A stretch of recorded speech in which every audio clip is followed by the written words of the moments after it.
आज हम रेशियो और प्रोपोर्शन का, जैसे आपको सबसे पहले से मालूम है कि आज हम रेशियो और प्रोपोर्शन का बैकअप क्लास है आज, जिसमें जो भी न्यू स्टूडेंट्स हैं, ठीक है, और जो पुराने हैं जिन्होंने ये क्लास ले रखी है, तो उनके लिए ये बैकअप क्लास है।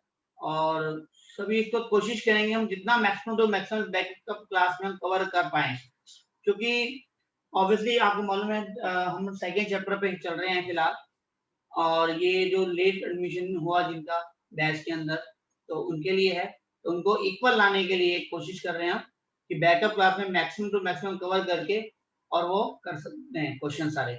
और आपको बेस्ट बैकअप क्लास के बाद जब आप इसके क्वेश्चन ट्राई करोगे, तो जो ऑलरेडी जो हमने पहले क्लास ली हुई है उसकी रिकॉर्डिंग जरूर हेल्प लेना आप, क्योंकि उसमें भी सारे क्वेश्चन हमने सोल्व किए हुए हैं। ठीक है, तो कोई दिक्कत होगी तो डाउट्स के लिए मैं हूँ, हमेशा अवेलेबल रहूंगा आपके लिए, तो कभी भी डाउट्स हो तो आप पूछ सकते हो। तो आज हम स्टार्ट करेंगे रेशियो एंड प्रोपोर्शन। तो स्टार्ट करते हैं इसको।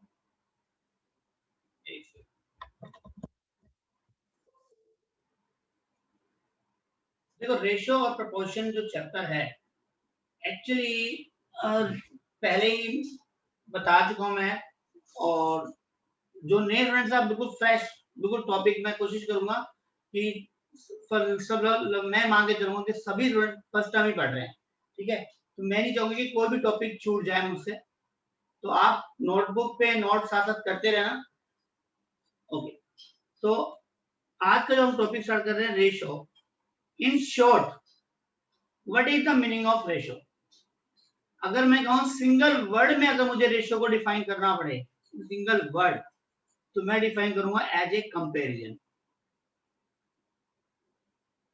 अगर हम किसी दो क्वांटिटीज को कंपेयर करते हैं, comparison of quantities,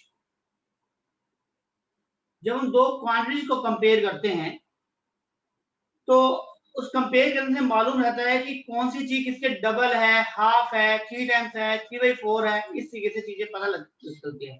for example, मान लीजिए एक स्टूडेंट है ए, एक स्टूडेंट है बी, और ए के जो मार्क्स हैं वो है 40 और बी के जो मार्क्स हैं वो है 20। अगर मैं इनको कंपेयर करूं तो ऑब्वियसली क्लियर नजर आ रहा है कि marks of A is double the या twice the marks of B. अब इसको हम लिखेंगे कैसे? तो इसको लिखने के लिए हम रेशियो यूज करते हैं। फॉर एग्जाम्पल, जैसे रेशियो का सिंबल क्या है, ये कॉलन लगता है 2 डॉट्स के साथ, और यहाँ पे अगर कोई रेशियो है तो उसको फ्रैक्शन फॉर्म में लिख सकते हैं। फ्रैक्शन फॉर्म मींस 40/20, मतलब कि जो पहले वाली जो वैल्यू है वो न्यूमरेटर और दूसरी जो वैल्यू है वो है डिनोमिनेटर। अगर हम इसको फ्रैक्शन की फॉर्म में ले सकते हैं तो फ्रैक्शन के रूल भी अप्लाई हो सकते हैं। अब फ्रैक्शन का रूल क्या है, इनको सिंप्लीफाई किया जा सकता है, and we can get 2/1। It means we can write it as 2:1। if 2:1 represent that the marks of A is twice the marks of B। तो रेशियो मीन्स कंपेरिजन। जब हम दो क्वांटिटीज को कंपेयर करते हैं तो एक नंबर जो है वो बताता है कि एक क्वांटिटी दूसरे क्वांटिटी से कितने टाइम्स, मतलब मल्टीप्लाई बात कर रहे हैं, ठीक है ना, कितने टाइम्स मोर है तो कितने टाइम्स वो लेस वैल्यू है। तो यहां से हम कंपेरिजन करके बता सकते हैं। तो रेशियो का सिर्फ और सिर्फ एक ही मीनिंग है, कंपेरिजन बाय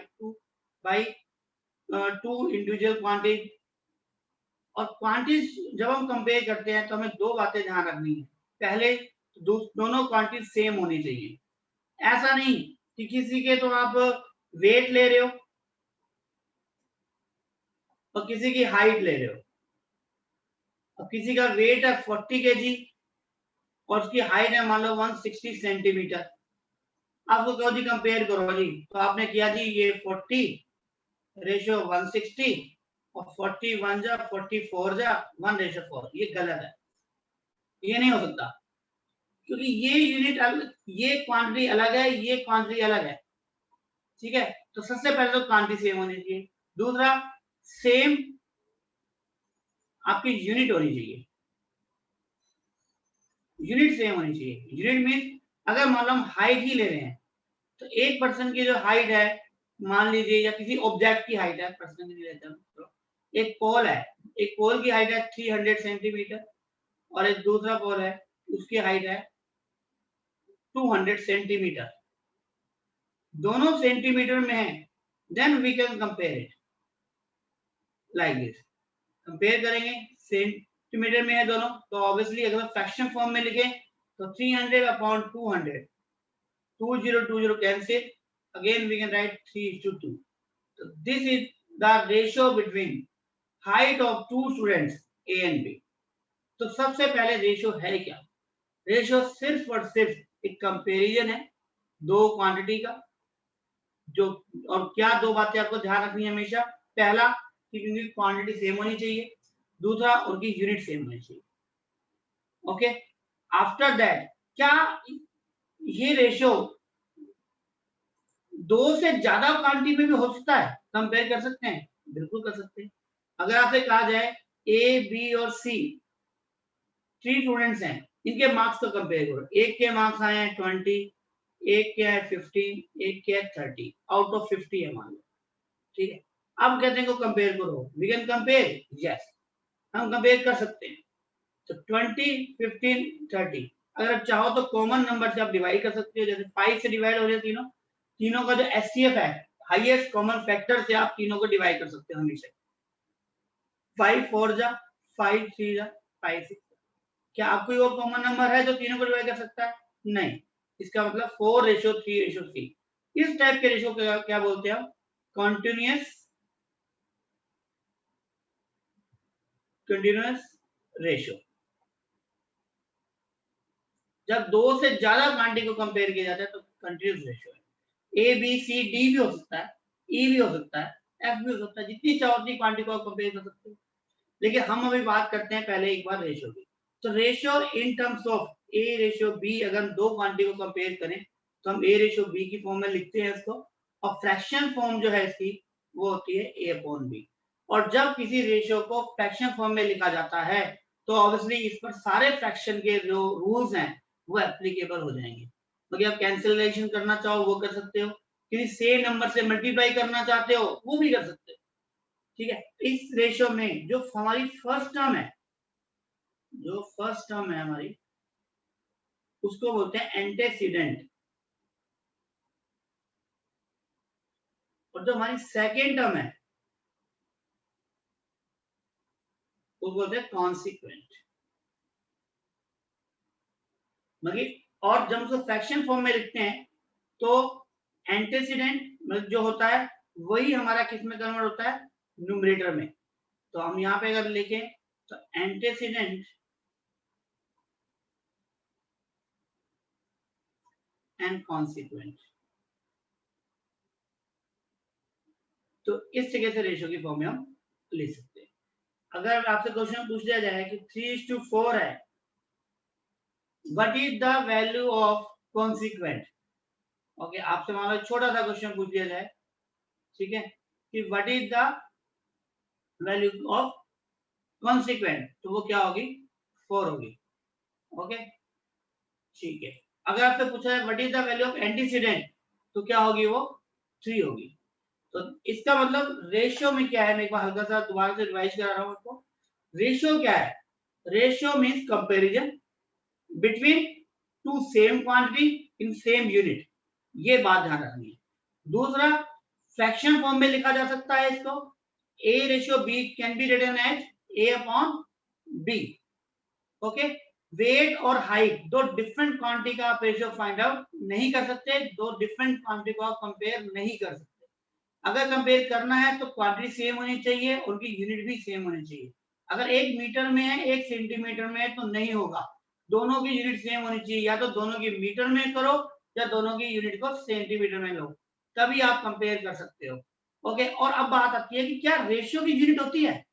यहाँ देखो 3:2 आ गया, ये सेंटीमीटर में था, तो क्या इस रेशियो की यूनिट सेंटीमीटर है? नहीं। ये एक बात ध्यान रखना कि जो रेशियो होता है वो यूनिट लेस होता है। Ratio is unit less. जब आप रेशियो सेम क्वांटिटी जो जब डिवाइड करते हैं, एक नंबर है कि मल्टीप्लाई, जैसे 2 टाइम्स, 2 इज ए क्या है? कोफिशिएंट है, वो बता रहा है कि किस नंबर कितना टाइम्स वो मल्टीप्लाई है, मतलब कितना टाइम वो इंक्रीज है या डिक्रीज है। तो रेशियो जो होता है ना एक्चुअली वो यूनिट लेस होता है, उसकी कोई यूनिट नहीं होती है। आपने लिया चाहे मीटर था, दोनों को मीटर में लिया, वैल्यू आ गई रेशियो की, अब उसको मीटर खत्म हो गया, अब वो यूनिट लेस है। ठीक है, वो एक नंबर है, न्यूमेरिकल वैल्यू है वो, बस दैट्स इट, इसके अलावा और कुछ नहीं है वो। तो और अगर दो से ज्यादा रेशियो को आप कंपेयर करते हो तो उस रेशियो को क्या बोलते हैं हम? Continuous ratio. ओके, रेशियो की जो फर्स्ट टर्म होती है वो एंटेसिडेंट, रेशियो की जो सेकंड टर्म होती है वो होती है कॉन्सिक्वेंट। यहां तक सबको क्लियर है? किसी को कोई डाउट हो तो मुझसे पूछ सकता है, माइक ऑन करके अपना को कुछ कोई भी क्वेश्चन पूछना चाहे पूछ सकता है मुझसे। यहाँ पर अगर किसी को भी डाउट है तो नोट करना चाहो। सर हाँ यस सर अगर ए रेशो बी रेशो सी होता हाँ तो जी, उसमें एंटीसीडेंट और उसमें कॉन्सिक्वेंट नहीं क्या होंगे, होता? उसमें नहीं होंगे, उसमें नहीं होंगे, सिर्फ दो में। अगर आप ए और बी को कंपेयर कर रहे हो then 4 is antecedent and 3 is consequent for A ratio B. अगर आप बी रेशो सी ले रहे हो तो 3 antecedent and C consequent for B ratio C. Okay, दो टर्म के लिए होता है, हम दो को ही कंपेयर करके फर्स्ट टर्म जहां भी हम कंपेयर करेंगे तो दो के लिए लेंगे। ये कंफ्यूज किया जरूर है, लेकिन इसका मतलब तो यही हुआ ना कि ए के अगर मार्क्स को कंपेयर करें बी से तो क्या आएगा, वो 3/4 टाइम्स हो गए। ठीक है, इस तरीके से। ओके, और बताओ, और ठीक है, ओके, और क्या डाउट किसी का? चलो अब आगे इस पे ना कंटीन्यूअस रेशियो पे मैं डिस्कस करता हूँ थोड़ा सा, कि कंटीन्यूअस रेशियो पर क्वेश्चन एग्जाम में आएगा। ठीक है, और किस तरीके से आता है देखो, जो अभी पूछा था कि कंटीन्यूअस रेशियो के केस में एंटीसीडेंट और कॉन्सिक्वेंट क्या होगा। देखो एग्जाम में क्वेश्चन आता है इस तरीके से कि if ratio between A is to B is 2:3 and B ratio C is 3:4, question ये है कि what is the ratio between A ratio B ratio C. अब इसको कंटीन्यूअस रेशियो में कन्वर्ट करो तो बताओ क्या आंसर होगा? 2:3:4। बिल्कुल सही। देखो जब 2:3 है, यहाँ पे 3:4 है, यहाँ पे b की वैल्यू है और यहाँ पे भी b की वैल्यू सेम है 3। It means you can compare it as 2:3:4। और फर्दर अगर क्वेश्चन पूछ ले वो कि what is the ratio between a ratio c, then you can write as 2:4। It means 1:2। तो यहाँ पर आंसर जो होगा अगर आपसे पूछा जाए फर्दर कि if A ratio between A and B 2:3 and B and C 3:4, then what is the ratio between A and C? So you can write it as first convert into continuous 2, 3, 4 and then compare A and C 2:4 and अगर वो simplify हो रहा है तो आगे simplify करना पड़ेगा क्योंकि रेशियो का आंसर हम लोएस्ट फॉर्म में देते हैं। ठीक है, तो 1:2, तो 1:2 आपका फाइनल आंसर होगा। ये तो था बिल्कुल बिल्कुल सीधा क्वेश्चन। अब क्वेश्चन में चेंज मैं ये कर दूं कि a रेशियो b 2:3 है और b रेशियो c वो है 4:3। अब मैं पूछ रहा हूं आपसे, क्वेश्चन मेरा अब ये है कि a ratio b ratio c क्या होगा अब क्वेश्चन। ठीक है, देखो जिन्होंने पहले कर लिया है, जिनको आता है, जो क्लास में है, वो थोड़ा सा दूसरों को जरूर चांस दे, जो न्यू स्टूडेंट्स हैं उनके लिए, और बाकी स्टूडेंट्स अपना आंसर मैच करें जो ऑलरेडी पहले पढ़ चुके हैं। ठीक है, तो वो मुझे व्हाट्सएप पे मैं आपको पहले ही बता चुका हूँ। देखो न्यू स्टूडेंट जो हैं उनको मैं बता रहा हूँ, जो पहली बार क्लास ले रहे मेरे, अभी आप जो भी क्वेश्चन सोल्व करेंगे मैं आपसे कुछ क्वेश्चन पूछूंगा, तो आप हैंड टू हैंड, मेरा ये नंबर है 9996 सॉरी 9996 तरुण सोनी के नाम से आप इसको सेव कर लो नंबर को अपने मोबाइल में साथ साथ ही। और जो क्वेश्चन मैं पूछूंगा हाथ टू हेड आप करते जा रहे हो, अपनी नोटबुक से उसी क्वेश्चन को फोटो खींच के हैंड व्हाट्सएप करना है आपने, तो मैं साथ साथ ही आपके सामने ही अभी इतनी हम कोशिश करेंगे इंटरेक्टिव क्लास करने की, मैं हैंड टू हैंड आपकी चेक करके आपको बता दूंगा कि आपका ठीक है या गलत है। ठीक है, जो पहले क्लास ले चुके हैं उनको पता है कि किस तरीके से चल रहा है सिस्टम। जो फर्स्ट टाइम है वो प्लीज नोट डाउन करें, और फर्स्ट टाइम जो भेज रहा है मुझे क्वेश्चन तो प्लीज अपना नाम जरूर लिख दे साथ में। ठीक है, तो ये नंबर नोट कर लो। और अभी मैं क्वेश्चन जो पूछ रहा हूँ, जो पुराने स्टूडेंट वो भी प्लीज अगर आपको रिप्लाई करना है तो मुझे व्हाट्सएप पे कर दो। ठीक है, ओके। और अब न्यू स्टूडेंट्स के लिए क्वेश्चन है ये मेरा वैसे तो, कि A ratio B ratio C, हाँ जी बताओ।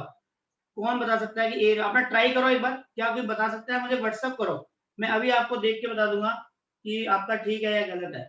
Hand to hand 2:3:3 2:3:3 no, wrong answer. 8:12:9।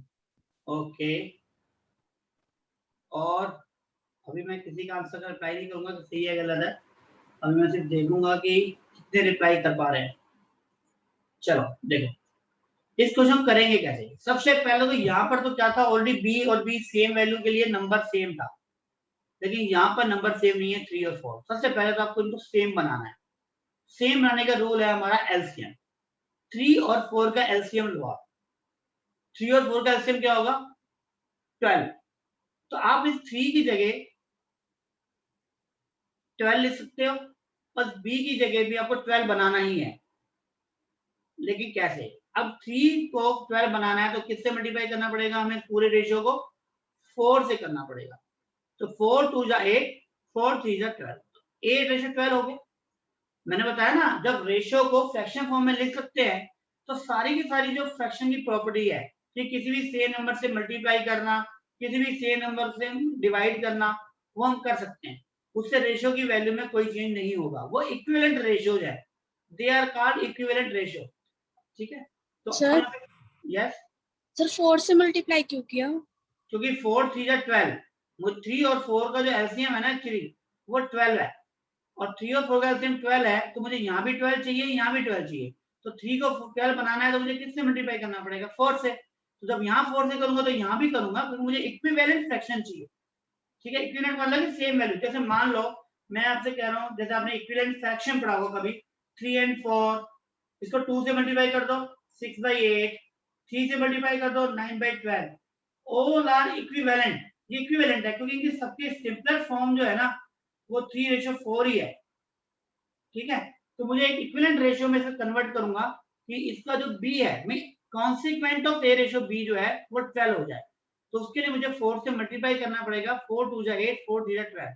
अब b पे 12 बनाना है तो मुझे किस नंबर से मल्टीप्लाई करना पड़ेगा? यहाँ पे 3 से। तो 3 4 जा 12, 3 3 जा 9, 12:9। ओके नहीं जी? सर तो अब ये दोनों सेम हो गए number. Now you can write it as A/B/C means 8:12:9। This is your final answer for the continuous ratio. हमने दो रेशियो को कंटीन्यूअस रेशियो में कन्वर्ट कर दिया, और now we can compare A and C, then the answer will be 8:9। तो यहाँ पे ना क्वेश्चन कई तरीके से पूछा जा सकता है। देखो मैं इसी क्वेश्चन में देखो कितने सारे क्वेश्चन आपको कोशिश करता हूँ आपको बताने की कैसे पूछ सकते हैं टीचर। देखो if A/B is 2:3, साथ साथ दोबारा लेता हूँ, if A/B is 2:3 and B/C is 4:3, then what is the consequent of A/C? अब A/C का कौन वो पूछा आपने कॉन्सिक्वेंट, तो ऑब्वियसली वो क्या होगा? 9 होगा। वो पूछ सकता है एंटीसीडेंट ऑफ द A/C, मतलब एंटीसीडेंट भी ये पूछे कि क्या आपको पता है कि एंटीसीडेंट क्या होता है? ठीक है ना, ये भी पूछ लिया। हाँ ये भी पूछ सकता है वो, what is the sum of antecedent and the consequent. अब सम पूछ लिया तो 8 + 9 17 हो जाएगा। ठीक, what is the difference of antecedent and consequent, what is the multiplication of antecedent and coefficient.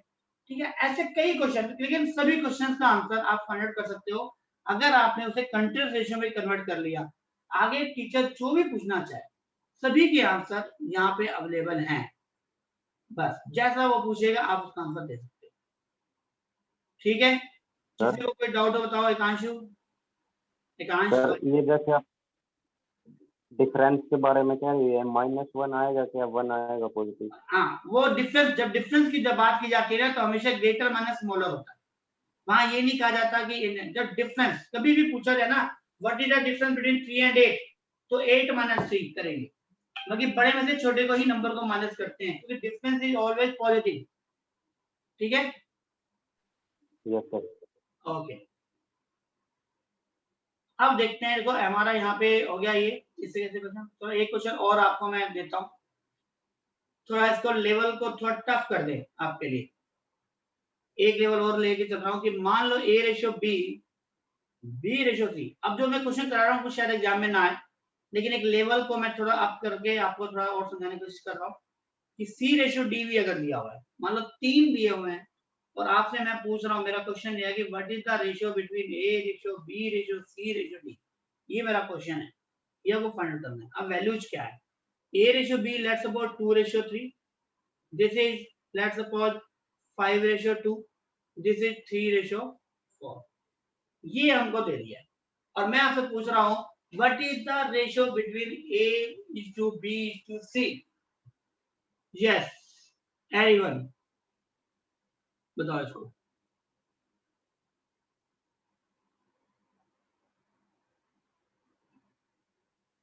करो ट्राई, अगर कर सकते हो तो व्हाट्सएप नंबर मैंने आपको दे रखा है अपना, उस पर सेंड करो सॉल्व करके, तो देखते हैं। ओके काश आपका ठीक था वो last answer.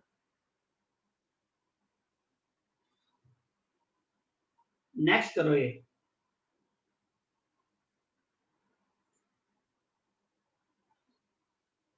Okay 10 15 6 and 12। Okay Sir, 10 ratio 15 ratio 6 ratio 8. 8 okay sir 10 ratio 15 ratio 6 ratio 8। Okay ठीक है, अभी चेक करते हैं किसका ठीक है। देखो चलो मैप कराता हूँ एक बार, जिन्होंने कर लिया है वो ठीक है, मैच करेंगे, जिनका नहीं है वो समझेंगे एक बार। देखो सबसे पहला इन तीनों के लिए वर्क करो, पहले उसको छोड़ ही दो, उसको पहले A ratio B ratio C पे वर्क करो। देखो ये 3 और 5 का एलसीएम क्या होगा? 15। अब 15 के लिए 3 A रेशियो B और B रेशियो C, यहाँ पे 3 और 5 का एलसीएम 15 है, तो यहाँ पे भी 15 है, यहाँ पे भी 15 होना चाहिए। अब 15 के लिए यहाँ मल्टीप्लाई करेंगे हम 5 से, तो 10 रेशियो 15, यहाँ करेंगे हम 3 से मल्टीप्लाई, तो 15 रेशियो 6। तो A ratio sorry A ratio B ratio C कितना होगा? 10 रेशियो 15 रेशियो 6। और अब नेक्स्ट, अब देखो नेक्स्ट को C रेशियो D। अब C रेशियो D कितना है? 3 रेशियो 4। अब देखो C को कंपेयर करो, यहाँ पे 3 है, यहाँ 6 है, तो ऑब्वियसली अगर इस पूरे रेशियो को मैं 2 से मल्टीप्लाई कर दूं तो C रेशियो D कितना हो जाएगा मेरा? 6 रेशियो 8। अब यहाँ पे भी 6, यहाँ पे भी 6। Now I can merge A B C and D like this 10 15 6। 6 यहाँ है, C की वैल्यू यहाँ भी 6 है, last 8। Answer will be 10 ratio 15 ratio 6 ratio 8 will the final answer। Okay अब आपसे पूछ ले what is the ratio between A ratio D। A ratio D will be 10 ratio 8, we can say 5 ratio 4। This is your final answer. ये वैसे next level का हो गया कि आपको 4 रेशियो दे दिए कंटीन्यूअस में रिप्रेजेंट करने के लिए। ये वैसे आता नहीं है, आता 3 तक ही है, ठीक है। तो लेकिन ये कि चलो अगर आपके माइंड में आए कि सर अगर आगे हमें फाइंड आउट करना पड़े तो किससे कैसे करेंगे, तो यहाँ आपको क्लियर हो गया होगा। और अब आपको अगर डी रेशियो ई भी दिया जाए तो भी आप कर सकते हो, ठीक है ना। 1 1 करके आप सबको मर्ज करते चले जाओ और सभी कंट्रीज रेशियो में आ जाएंगे, और फिर जो भी पूछा जाएगा आप उसका आंसर दे सकते हो। ओके नोट कर लो जो करना चाहते हैं इसको, फिर मैं अगला टॉपिक स्टार्ट कर रहा हूँ रेशियो का ही। ये तो था सिर्फ रेशियो के बारे में, ठीक है। क्या रेशियो की कुछ प्रॉपर्टीज भी हैं? ठीक है, क्या रेशियो का कोई प्रॉपर्टी बेस्ड क्वेश्चन आ सकता है? बिल्कुल आ सकता है। तो वो किस तरीके से है वो देखते हैं। प्रॉपर्टीज ऑफ रेशियोज के बारे में बात करते हैं कि क्या प्रॉपर्टीज पूछी जा सकती है। देखो सबसे पहले आपसे पूछा जाएगा, मान लीजिए अगर कोई रेशियो A रेशियो B है, वो कहेगा find the inverse ratio. Inverse ratio पूछेगा आपसे, तो ऑब्वियसली इनवर्स का मतलब invert, invertible. A ratio B है, it mean B ratio A। कोई नहीं ऐसी चीज नहीं है जो आपको रटना पड़े, नाम से पता लग रहा है आपसे क्या पूछा गया है। आपको इनवर्स पूछा है तो आपको इनवर्स करना है, A रेशियो B और B ratio A, that's it. Okay अब आपसे पूछा गया है आफ्टर इनवर्स, मान लीजिए duplicate ratio. Duplicate duplicate means square, तो आपको सिर्फ स्क्वायर करना है, A ratio A square ratio B square, that's it. आपसे पूछा जाएगा ट्रिप्लीकेट,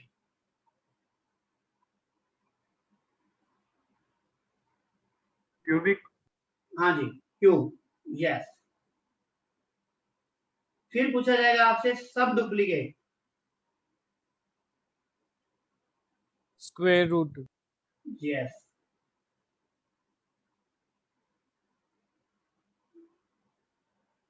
फिर आपसे पूछा जाएगा सब ट्रिप्लीकेट,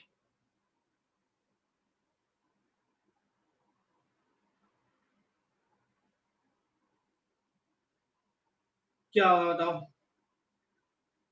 क्यूब रूट, बिल्कुल सही। क्यूब रूट का पावर 1/3 ऐसे लिखते हैं। वैसे आपको पता होगा कि स्क्वायर रूट का मतलब पावर 1/2 होता है और क्यूब रूट का मतलब पावर 1/3 होता है, ठीक है। कुछ जगह पे इसको ऐसे लिखते हैं a और यहाँ पे लगाते हैं 3, हालांकि यहाँ पे 2 होता है लेकिन बाय डिफॉल्ट हम 2 को मेंशन नहीं करते, लेकिन उससे ज्यादा कभी भी हो तो वहां पे एक छोटा सा एक नंबर जो है यहाँ पे लिख दिया जाता है पावर के लिए, ये 3 आएगा, ठीक है। इसके बाद आता है एक कंपाउंड रेशियो, वो कहता है फाइंड द कंपाउंड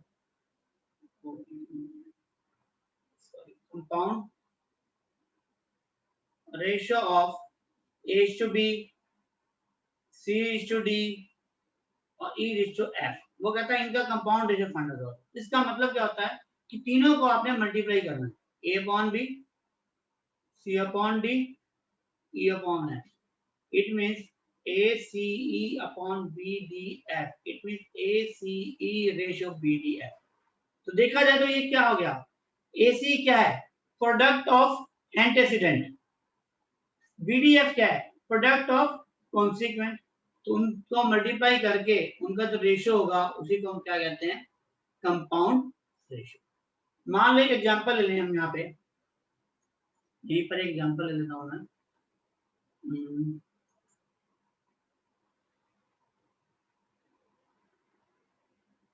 8 रेशो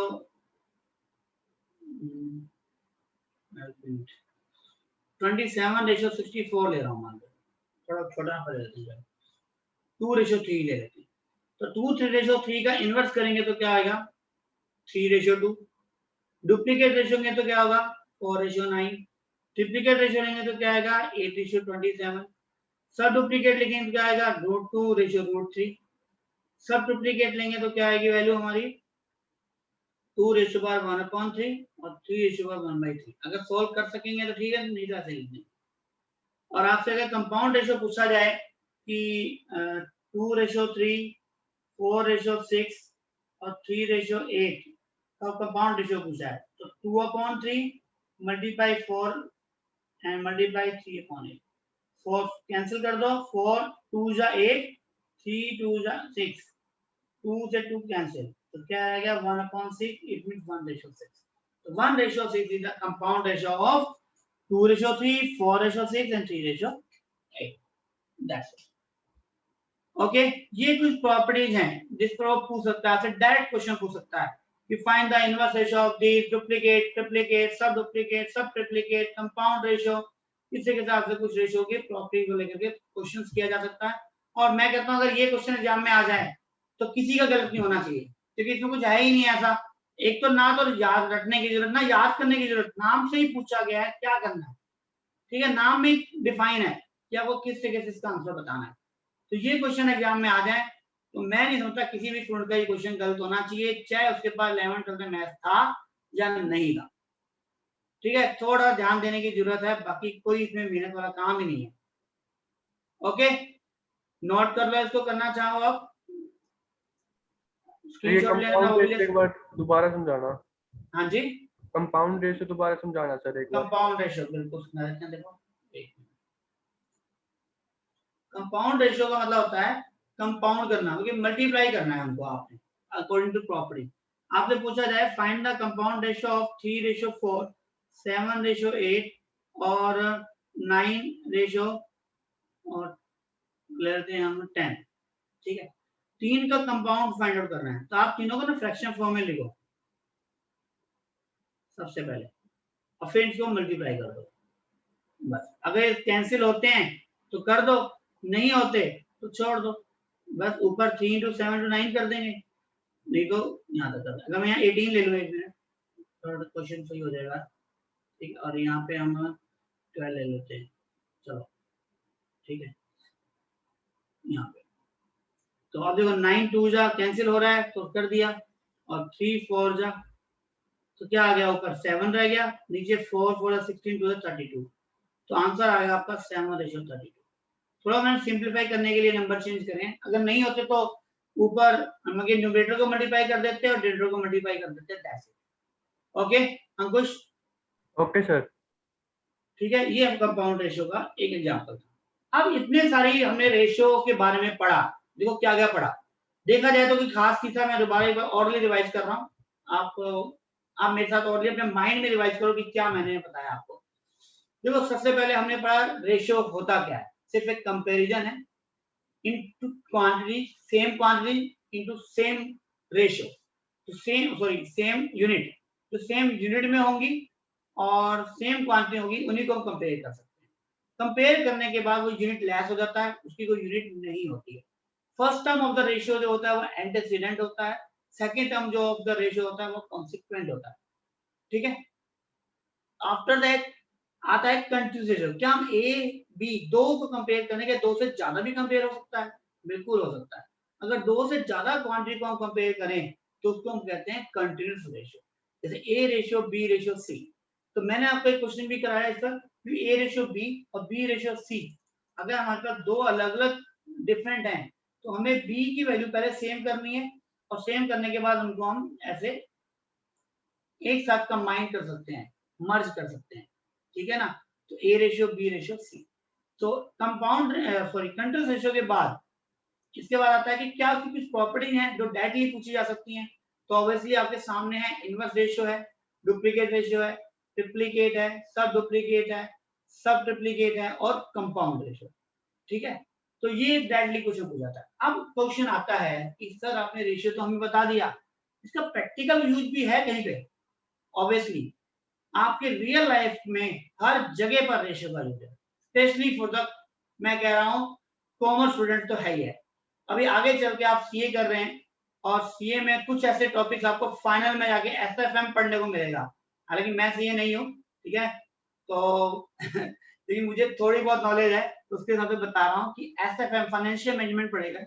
तो जहां आप स्टॉक मार्केट में पढ़ोगे, वहां स्टॉक मार्केट के अंदर जब आप पढ़ोगे इंडिकेटर्स, रेशियो एनालिसिस, क्योंकि हर क्वांटिटी का, हर डेटा का रेशियो एनालिसिस होता है, वहां कम से कम आप मेरे ख्याल में मोर देन 50 तो रेशियो पढ़ लोगे आप, ठीक है। तो वहां पे बहुत सारे रेशियो जाएंगे। तो मींस कंपेयर करना, क्वांटिटी को कंपेयर करके प्रिडिक्ट करना कि आगे जो मार्केट है ये वो किस तरीके से वेरी होगा, ठीक है। तो इसके बारे में आपको सीए फाइनल में पढ़ने को मिलेगा, अगर आप सीए फाइनल बहुत बढ़िया तरीके से करके वहां पे पहुंचोगे, ठीक है। एसएफएम है तो वहां पे फाइनेंशियल मैनेजमेंट के बारे में मेरे ख्याल में, मैंने जो सुना है अपने फ्रेंड सर्कल में, तो सीए पढ़ाते हैं फाइनल एग्जाम्स को, तो मेरी नॉलेज बहुत कम है इसके बारे में, अगर कुछ गलत बोल दिया होगा मैंने तो। लेकिन यही चीज है कि रेशियो का बहुत रियल लाइफ में भी है। आप कभी कंपेयर करते हो किन्हीं दो चीजों को कि आज प्राइस है, पेट्रोल के प्राइस हैं, किस रेशियो में इंक्रीज हो रहे हैं, ठीक है ना, तो वहां भी रेशियो का बहुत यूज है, ठीक है। तो अब मैं आपको कुछ एग्जांपल्स करा रहा हूँ रेशियो के प्रैक्टिकल एप्लीकेशंस कहाँ यूज हो सकती है। सबसे पहला तो होता है चेंज के बारे में। मान लो अब आपसे कहा जाए कि पर्सन है जिसकी सैलरी है 5000, एक पर्सन है जिसकी सैलरी ₹5000 है, ओके, और उसकी सैलरी, मैं कह रहा हूं सैलरी इंक्रीजेज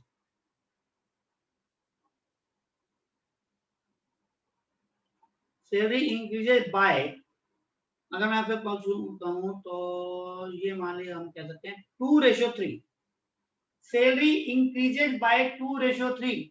हमने फॉर्मूला लगा दिया कि हम अपने एक एम्प्लॉई है उसकी सैलरी बढ़ा रहे हैं, हालांकि सबकी बढ़ा रहे हैं, मान लो सबकी 2:3 में बढ़ा रहे हैं, लेकिन मैं एक पर्टिकुलर पर्सन की बात कर रहा हूँ कि 5000 उस पर्सन की सैलरी है, और उसकी सैलरी कंपनी ने डिसाइड किया कि हर पर्सन के ना, हर एम्प्लॉय की सैलरी बढ़ा दो 2:3 में, एक कॉमन फॉर्मूला लगा दो, ठीक है। उसने तो हर एम्प्लॉय की बढ़ाई, मैं लेकिन एक एम्प्लॉय की बात कर रहा हूँ कि उनमें से कोई एक एम्प्लॉय ऐसा है जिसकी सैलरी 5000 रुपीज है और बाई 2:3। अब क्वेश्चन है कि what is his new salary. Question is what is his new salary. हाँ जी, एनीवन कैन गेस?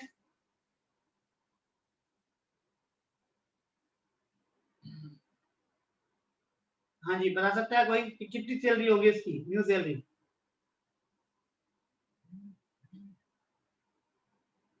एनीवन? मुझे व्हाट्सएप पे अप्लाई करना चाहो कर सकते हो आप। Okay,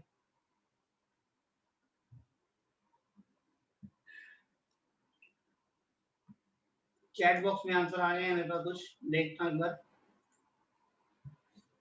दालिमा, your answer is correct. लक्ष्य, I think your answer is wrong. Tanisha, I think your answer is also incorrect. Tanisha, देखो किस तरह से करेंगे। देखो रेशो को सोल्व करना बहुत आसान है। सबसे पहले ना रेशो को रिमूव करना सीखो आप। कैसे? इस दो डॉट को कैसे रिमूव करेंगे। हम कभी भी 2:3 को जब भी सेपरेट करना चाहे ना, कोई मल्टीप्लाई कर देते हैं, कॉमन मल्टीप्लाई। ठीक है, कोई भी एनीवन, हमें नहीं मालूम उसकी वैल्यू क्या है, हम मल्टीप्लाई कर लेते हैं। हम मान लेते हैं कि लेट ओल्ड सैलरी बी, देखो, और let old salary B 2x and new salary B 3x। 2:3 है तो ऑब्वियसली ओल्ड सैलरी 2x होगी, न्यू 3 हो गई, तो दोनों का रेशियो लेंगे तो x से x कट जाएगा, 2:3 आ जाएगा, है ना। ऑब्वियसली सिंपल सा फंडा। ठीक है, अलग अलग हो गया, सेपरेट कर दिया हमने रेशियो को यहाँ पे। अब हमें गिवन क्या है, this is the old salary. इसका मतलब अकॉर्डिंग टू क्वेश्चन अगर मैं देखूं, ये सबसे बेसिक कंसेप्ट है रेशियो को सोल्व करने में, जरा हायर ट्रिक सीखने की जरूरत नहीं पड़ेगी आपको। ठीक है, तो सिंपल सा है, अकॉर्डिंग टू क्वेश्चन जो ओल्ड सैलरी मेरी 2x है वो 5000 गिवन है। इसका मतलब x की वैल्यू कितनी हो गई, 5000 डिवाइड बाय 2, 2500। तो ये वो मल्टीप्लाइंग फैक्टर है, ठीक है, जो दोनों में पहले कैंसिल करके 2:3 बताया गया था, ये मान लो। अब 2500 अगर x है तो बताओ न्यू सैलरी क्या होगी। 3 into 75 दैट्स इट। कभी भी ये सबसे बेसिक फंडा है, रेशियो में क्वेश्चन कभी भी आए ना, आप रेशियो को सेपरेट कर लो। ठीक है, इससे क्वेश्चन होगा ही होगा, 100% होगा। और फिर जो कुछ क्वेश्चन में कहा गया है उसी को वहां पे अप्लाई कर दो, 100% क्वेश्चन सॉल्व। कोई हायर कैलकुलेशन, हायर मेथड पढ़ने की जरूरत नहीं है। हाँ, कुछ शॉर्ट ट्रिक्स मैं आपको भी सिखाऊंगा और वो हेल्प कर सकते हैं इनको और जल्दी करने में, लेकिन ये मेथड फेल नहीं होता। ओके, बाकी सबका आंसर ठीक है, विशेष यश ओके, ठीक है। तो इस तरीके से अब इसका शॉर्ट यहाँ पे सबको क्लियर है, पहले बताओ। मैंने आपको एक चीज बताता हूँ कि 2:3 को 2x और 3x लिखा, तो इसके पीछे मेरा कंसेप्ट क्या है, क्या रीजन है ऐसे मल्टीप्लाई करके हम अलग कर लेते हैं किसी को भी। देखो उसके कारण है। मान लो दो पर्सन है ए और बी, एक की सैलरी है 2000, एक की सैलरी है 3000। मैंने कहा रेशियो बताओ, आपने कहा जी रेशियो है 2:3। बिल्कुल सही जवाब है आप सबका, जो आपने सोचा दिमाग में और मैंने वो पढ़ लिया और वो लिख लिया। ठीक है, सबका सही है। अब क्वेश्चन में पूछ रहा हूँ रिवर्स। मैं कह रहा हूं कि बी और सी हैं, बी और सी को जोड़ो आप, सी और डी लो, तो बी को यही कंपेयर कर दो। सी और डी है, उनकी जो सैलरी है वो 3:4 है। अब बताओ सी की सैलरी कितनी है और डी की सैलरी कितनी है, बताओ कौन बताएगा। हाँ जी, कौन बताएगा कि अगर मैं आपसे कहूंगी there are 2 person C and D and the ratio of their salary is 3:4. 4000 sir. 3000। ओके, लक्ष्य ने जवाब दिया 3000। हाँ जी, सर 3000 4000 4000, ये तो जवाब दिया लक्ष्य ने। हाँ जी, any more? 3x and 4x। 3x and 4x। और कोई 3k भी तो सकती थी, है ना, कुछ भी हो सकती थी। 3000 4000। 3000 4000। ओके, एक बात और, जिन्होंने 3000 4000 बताया है, आपको किसने कहा कि 3000 4000 है? हो सकता है 30,000 40,000 हो, तो तभी तो रेशियो 3:4 आएगा। हो सकता है वो मैनेजर, मैंने ये तो नहीं कहा कि ए और बी को इससे कंपेयर करना है। ए और बी तो बेचारे क्या है, ये तो पीएन है जी, और ये मैनेजर है उसी कंपनी में। तो आप पीएन की सैलरी को मैनेजर की सैलरी से कंपेयर थोड़ी कर दोगे, ठीक है। ए और B different person, C D different person. यहाँ तो सैलरी दी हुई थी तो आपने रेशियो निकाल दिया, आपने कहा जी मल्टीप्लाइंग फैक्टर 1000 है। ये कोई जरूरी थोड़ी है कि पीएन की सैलरी का मल्टीप्लाइंग फैक्टर 1000 में है तो मैनेजर की सैलरी का भी मल्टीप्लाइंग फैक्टर 1000 में होगा। वो लैक्स में जो हो सकता है, 3 लाख और 4 लाख सैलरी भी तो हो सकती है उनकी। ये कंफ्यूजन होता है हमेशा। एक्चुअली क्या होता है, अमाउंट वैल्यू है, वैल्यू से रेशियो फाइंड आउट करोगे, आपने हाईएस्ट कॉमन फैक्टर से डिवाइड किया, सिंपलेस्ट फॉर्म लोएस्ट फॉर्म आ गई।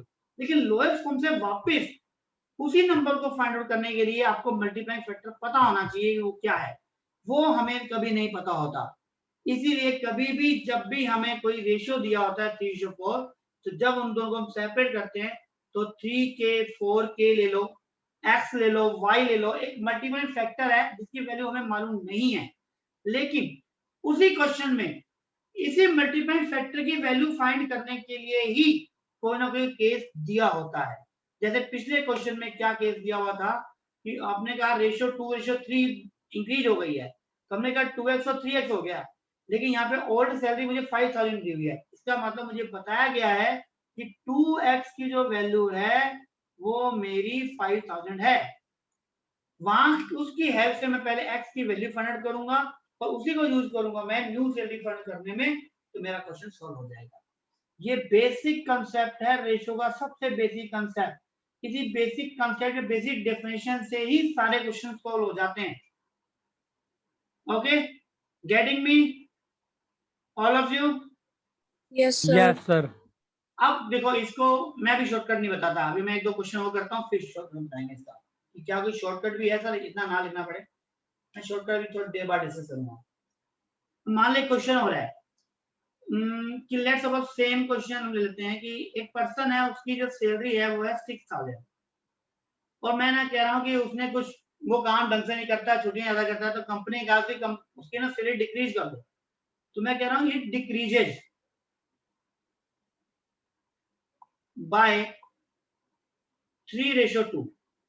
अब बताओ उसकी सैलरी कितनी है, बताओ अब उसकी न्यू सैलरी कितनी होगी आफ्टर डिक्रीज? 4,000। 4000.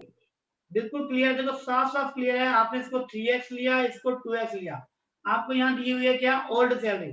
आपने ओल्ड सैलरी से इसको क्या किया, कंपेयर कर दिया। जैसे ही कंपेयर करोगे x की वैल्यू 2000 आ गई, ये मल्टीप्लाइंग फैक्टर आ गया। इस मल्टीफैक्टर को यहाँ यूज करोगे 2 × 2000 एंड आंसर इज 4000। ये क्वेश्चन हमेशा सॉल्व होगा ही होगा, ठीक है। अब मैं आपको ना शॉर्टकट बता, एक ऐसा फॉर्मूला बता रहा हूँ जो इसके अलावा भी अभी और, चलो एक क्वेश्चन और ले लेते हैं। हालांकि ये ऐसा क्वेश्चन आपके कोर्स में नहीं है, मैं अपनी तरफ से करा रहा हूँ पार्टनरशिप का। वैसे आपने पार्टनरशिप पढ़ी है, आप सब कॉमर्स स्टूडेंट्स हैं, तो कहीं ना कहीं पार्टनरशिप वाला कंसेप्ट 11th-12th में आपने कहीं ना कहीं अकाउंट इकोनॉमी पढ़ा होगा, तो उसी रिलेटेड क्वेश्चन है। मान लो ए और बी दो पर्सन है, उन दोनों ने मिलके एक कंपनी या एक शॉप ओपन करी और दोनों ने इन्वेस्टमेंट लगाई। एक ने लगाए 30,000 रुपीज इन्वेस्टमेंट में और एक ने लगाए 50,000 रुपीज इन्वेस्टमेंट करी है, ठीक है। ये इन्वेस्टमेंट है दोनों की, रुपीज में इन्वेस्टमेंट करी है दोनों ने, मतलब कैपिटल बन गई हमारी एक तरह से ना। मेरा कॉमर्स इतना अच्छा नहीं है, पर कोई गलत मैं टर्मिनोलॉजी यूज कर लूं तो देख लेना अपने आप, ठीक है। तो इन्वेस्टमेंट मतलब कैपिटल उन्होंने अप्लाई करके ये शॉप ओपन करी। अब एंड ऑफ द ईयर उनको ना प्रॉफिट हुआ है। कितना प्रॉफिट हुआ है, मान लीजिए 1600 रुपीज का प्रॉफिट हुआ है। बहुत कम है पर एक न्यूमेरिकल एनालिसिस कर सकती है, ठीक है। तो आफ्टर 1 ईयर ए को कितना प्रॉफिट मिलेगा, बी को कितना प्रॉफिट मिलेगा, ये क्वेश्चन है। मैं क्वेश्चन रिपीट कर रहा हूं, ध्यान से सुन लो, नोटबुक में अपना सोल्व करना स्टार्ट कर दो कि ए और बी दो पर्सन ने मिलकर 30,000 रुपीज और 50,000 रुपीज का इन्वेस्टमेंट करके शॉप ओपन करिए और एंड ऑफ द ईयर जो प्रॉफिट फ्रॉम बिजनेस है वो है ओनली ₹1600। Sir 960 and 640। कितना मैं 960 and 640। ओके, मैं वो लिख लेता हूँ आपके ब्याह पे, आपका आंसर लिख लेता हूँ 960 and 640। ओके, अभी सर 601,000। 562.5 560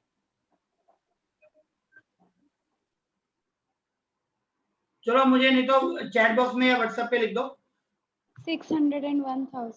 601,000 है, एकांश ने बताया है, जश का भी सेम है और 6,000 आ रहे हैं आंसर। 601,000। ओके 601,000 ये सबके लगभग आंसर हैं। देखते हैं कैसे। देखो ऑब्वियसली जो ज्यादा इन्वेस्टमेंट करेगा उसे प्रॉफिट ज्यादा मिलेगा, है ना। सबसे पहले तो आप जो इन्वेस्टमेंट का रेशियो होगा तो प्रॉफिट का रेशियो भी वही होगा। ये कॉमर्स के अंदर वैसे बताया जाता है पर जनरली भी यही होता है, ठीक है। जो ज्यादा पैसा लगाएगा उसको ज्यादा प्रॉफिट मिलेगा। तो सबसे पहले तो उनका प्रॉफिट जो होगा किस रेशियो में होगा, जिस रेशियो में उन्होंने इन्वेस्टमेंट लगाई है। तो सबसे पहले तो ये रेशियो आ गया 3:5। ऑब्वियसली अब 3:5 में प्रॉफिट को डिवाइड करना है। तो ऑब्वियसली हम मान लेते हैं कि प्रॉफिट ऑफ ए जो है, प्रॉफिट ऑफ ए जो होगा वो हो जाएगा 3x और प्रॉफिट ऑफ बी जो होगा वो हो जाएगा 5x। हमें 1600 दिया टोटल प्रॉफिट। टोटल प्रॉफिट जो है हमारा वो दिया हुआ है 1600 और यहाँ इसके अकॉर्डिंग देखा जाए तो टोटल प्रॉफिट कितना होगा हमारा 3x plus 5x 1600। 8x equal to 1600, x equal to 1600 divided by 8, it means 200। अब जब ये 200 है तो बताओ इनके प्रॉफिट क्या होंगे 600 and 5 into 200 1000। ये इनके आपके फाइनल आंसर होंगे। क्या ना बेसिक कंसेप्ट जिसने समझ लिया ना रेशियो का डेफिनेशन क्या है उसके लिए कोई क्वेश्चन मुश्किल नहीं है, थोड़ा लेंथी हो सकता है, वो स्टेप्स बढ़ सकते हैं क्योंकि अब तक मैं शॉर्टकट अप्लाई नहीं किया, ठीक है। मैं शॉर्टकट बताऊंगा जिससे ये थोड़ा और जल्दी हो जाएंगे, लेकिन शॉर्टकट समझने का फायदा तभी है जब आपको कम से कम एटलीस्ट बेसिक कंसेप्ट रेशियो का पता हो। कि अगर मान लो एंड टाइम पे आपको शॉर्टकट याद नहीं आए, वहां मिस्टेक हो रही है, कुछ स्टेप ऊपर नीचे कर दिया है, तो आप उसको बेसिक कंसेप्ट लगा के रेशियो को सेपरेट करके जो कंडीशन एग्जाम में दी हुई है, मतलब क्वेश्चन में दी हुई है, उसी को अप्लाई कर दो उन दोनों रेशियो पे, उसी दोनों वैल्यूज पे। वहां से हमेशा x की वैल्यू या जो भी मल्टीप्लाई फैक्टर लिया आपने, k लिया है, m लिया है, n लिया, जो भी लिया व्हाटएवर, उसकी वैल्यू फाइंड आउट करके आप आंसर फाइंड आउट कर सकते हो। Okay, getting me? अब देखो Yes, sir. अब जितने भी क्वेश्चन मैंने करे, दो टाइप के आपको एप्लीकेशन बताइए अभी। इन दोनों एप्लीकेशन के अंदर या इसके अलावा जो भी और होंगे उन सब में एक शॉर्टकट हमेशा आपको ध्यान रखना है। अगर आपने वो कर लिया तो कितना भी क्वेश्चन पढ़ा हो आप उसको विद इन सेकेंड्स, 10 सेकेंड, मैं सेकेंड तो नहीं बोलूंगा, कुछ सेकेंड्स में आप सोल्व कर सकते हो इन सिंगल लाइन में आंसर आएगा। कैसे? देखो हमेशा ना आपने देखा इस क्वेश्चन के अंदर दोनों क्वेश्चन मैंने कराए, एक तो दोबारा एक बार दिखाऊंगा मैं क्वेश्चन को, कि उसमें ना हमेशा एक तो पूछा जाता है किसी के बारे में और एक किसी क्वांटिटी के बारे में कुछ दिया जाता है, ठीक है। मान लो मैं पिछले एग्जांपल की बात कर रहा हूं, मान लो आपसे पूछा गया है प्रॉफिट ऑफ ए, ठीक है। जिसके बारे में पूछा गया, मतलब प्रॉफिट ऑफ ए के बारे में पूछा गया ना, तो रेशियो रिलेटेड ए ऊपर लिखना है हमेशा। जिसके बारे में पूछा गया है उससे रिलेटेड रेशियो ऊपर आएगा।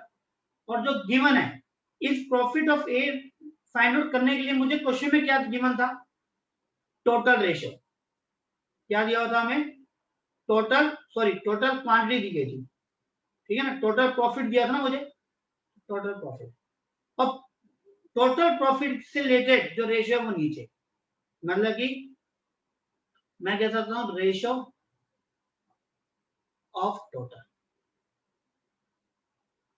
कहने का मतलब है जो क्वेश्चन पूछा गया है उससे रिलेटेड रेशियो ऊपर लेना है आपने, जो गिवन क्वांटिटी है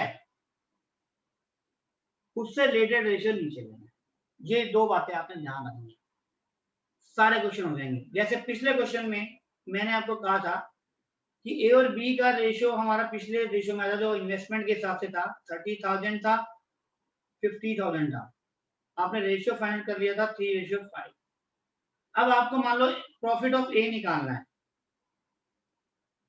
तो डायरेक्ट जब ए का फाइंड, ए का रेशियो कितना है 3 और दिया गया मुझे टोटल प्रॉफिट, तो टोटल रेशियो क्या होगा नीचे 3+5, टोटल आ गया ना 3+5 दोनों का टोटल दिया था, टोटल रेशियो लेंगे। और जो क्वांटिटी है हमारी कितना प्रॉफिट दिया मैंने 1600 ना।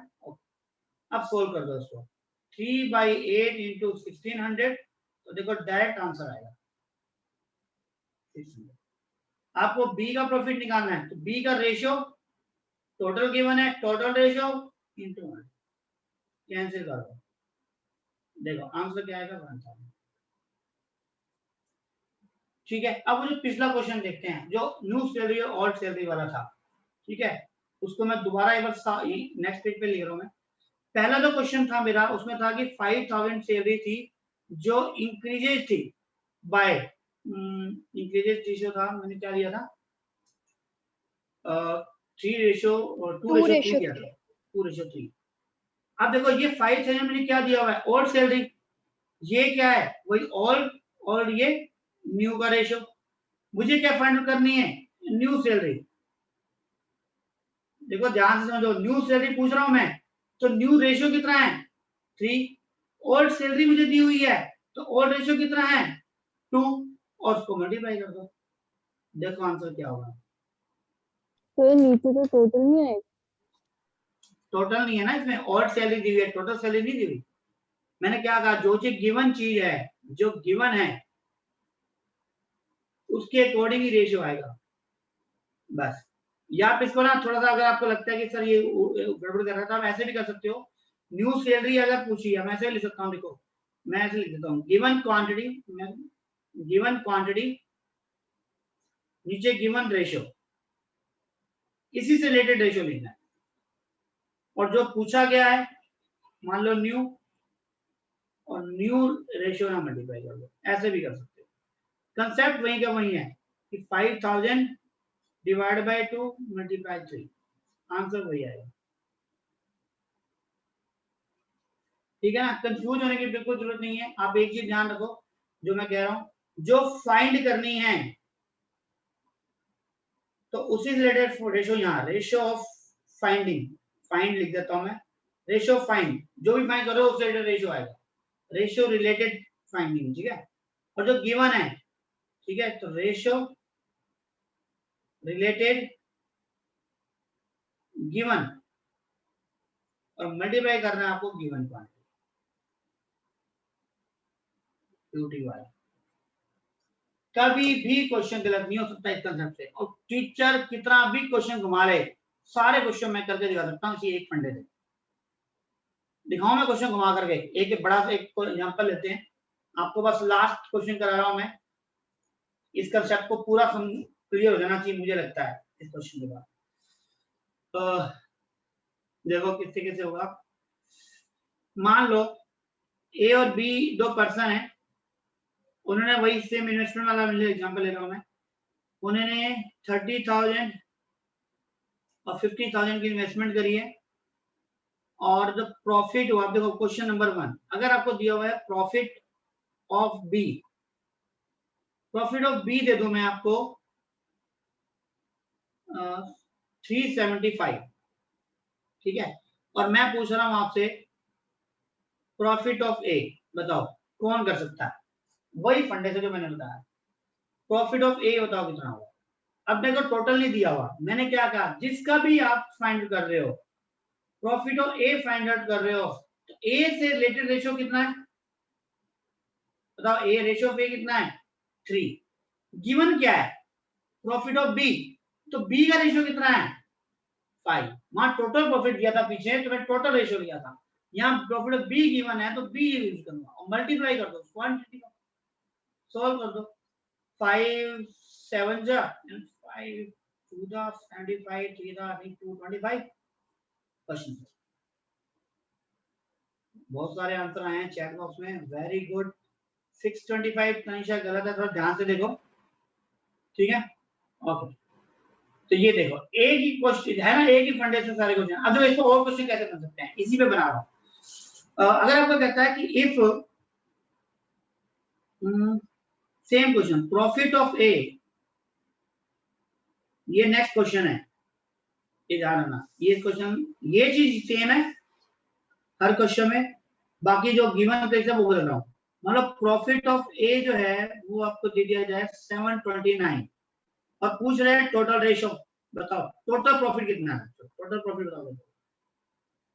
अगर प्रॉफिट ऑफ ए 729 है तो टोटल प्रॉफिट बताओ। तो क्या करेंगे, टोटल प्रॉफिट पूछा है ना, तो टोटल रेशियो ऊपर ले लो। टोटल रेशियो कितना होगा 3 + 5 8। गिवन क्या है प्रॉफिट ऑफ ए का रेशियो कितना है 3 और 729।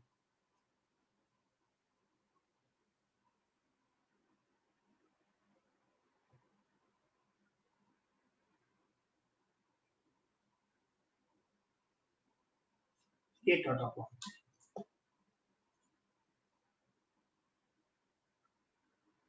ओके आगे कंसेप्ट, सिर्फ एक ये अकेला एक कंसेप्ट है, कैसा भी क्वेश्चन आ जाए अगर आपने इस कंसेप्ट को समझ लिया तो मेरे हिसाब से, मेरे एक्सपीरियंस के अकॉर्डिंग कोई क्वेश्चन ऐसा नहीं है जो इस मेथड से ना किया जा सकता हो। अगर फिर भी ये शॉर्टकट से ना आ रहा हो तो बेसिक डेफिनेशन मैंने आपको बताया कि रेशियो को, जिसको भी कंफ्यूजन लगता है इसमें प्रैक्टिस करोगे तो हो जाएगा, नहीं भी है तो भी रेशियो को सिर्फ मल्टीप्लाइंग फैक्टर की हेल्प से सेपरेट करो और जो क्वेश्चन एग्जाम में दिया हुआ है उसके अकॉर्डिंग उसमें वो कंडीशन अप्लाई कर दो। उस मल्टीप्लाइंग फैक्टर की वैल्यू आएगी हमेशा x की, उसी की वैल्यू से ही आपका क्वेश्चन सॉल्व हो जाएगा। बस इसके अलावा रेशियो में कुछ भी नहीं है जो मैंने आज आपको बताया, आपके सिलेबस के अकॉर्डिंग इसके अलावा कुछ भी नहीं। ठीक है, अब देखो क्वेश्चंस देख लेते हैं कुछ इसके।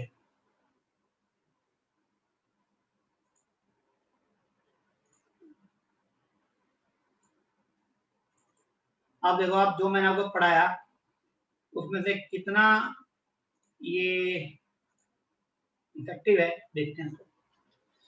ये सारी चीज मैं आपको बता चुका हूं, आपको कुछ भी अब मेरे को लगता है मेरी जो थ्योरी आपको मैं समझाई इसके अलावा कुछ पढ़ने की जरूरत पड़ेगी। You can apply all the rules directly in the questions.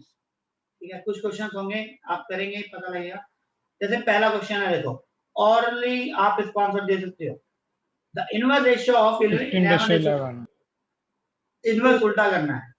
ठीक है, ratio of two quantities 3:5 given है, एंटीसीडेंट पूछा गया है, कितना होगा 15 20 सॉरी हाँ सॉरी सर 20, क्योंकि एंटीसीडेंट 30 15 दे दिया ना।